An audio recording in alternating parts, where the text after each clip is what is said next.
At 3:30, we got Michigan State, who's 1-0, traveling to Maryland, who's 1-0. Maryland favored by 9 points in the Big Ten Network. Again, the first Big Ten. We were just talking about the first SEC game between two SEC teams. This is the first Big Ten game between two Big Ten teams.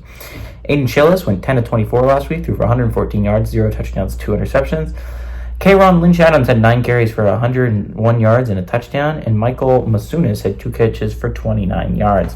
Billy Edwards Jr. for Maryland went 20-27, threw for 311 yards, 2 touchdowns, 0 interceptions. Roman Hemby on the ground had 14 carries for 66 yards and a touchdown, and Ty Felton had 7 catches for 178 yards and 2 touchdowns. Michigan State is 10-4 against Maryland all time. Last 2 games have gone to Maryland, though, in 2022 and 2023.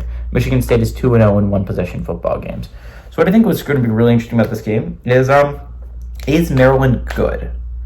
Because I've been a big Maryland fan for the past couple years, right? I've been big on the Maryland hype train, and they're underrated because they played in a tough side of the Big Ten, right? It's hard to win a lot of games when you have to play Ohio State, Michigan, and Penn State every single year. And they would give Ohio State and Michigan hell most years, right? Now, they can never get the Penn State game cracked, right? They would always get their butts kicked by Penn State, but weirdly enough, against Ohio State and Michigan, they would always play their best football. They would always be competitive. I think this is going to be an interesting game for Maryland. Okay, this is the first year you're not on that side. It's a doable schedule, but this is the first year without Taulia Tagovailoa, and I think that's going to be big for them. On the other side of things, Michigan State's coming off a win against Florida Atlantic. Again, I don't think a lot of Michigan State now. I didn't think a lot of Michigan State then. Florida Atlantic game did not help bolster my opinion on them. Florida Atlantic gave them a game. Florida Atlantic should not have given them a game. They had many times to put the Owls out of their misery, and they refused to do it. Surviving the Florida Atlantic game is not something to be proud of.